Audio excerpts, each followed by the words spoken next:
Првиот човек на управата за безбедност и контраразузнавање Мијалков до декември лани бил собственик на чешката фирма Service Point. Половината милион евра од продажбата на компанијата не ги пријавил во анкетниот лист ниту како побарувања.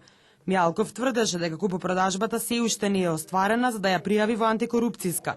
Обединети за Македонија пак покажаа документи во кои стои дека фирмата е продадена и заведена во чешкиот централен регистар.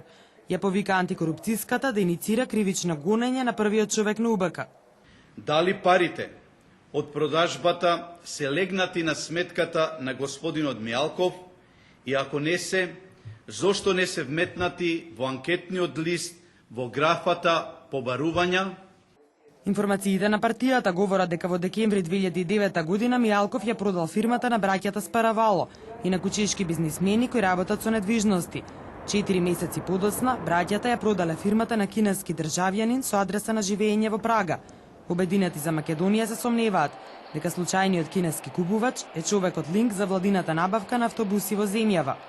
3 стана, куќа, деловен простор, гаража, 2 Мерцедеса, акции од 300.000 евра, побарувања за даден заем, колекција слики, оружје и семеен накид и имотот што Мијалков го има пријавено во антикорупцијската. Купопродажниот договор, тежок половина милион евра, го нема во анкетниот лист. За криење имот според законот следуваат прекршочни пријави.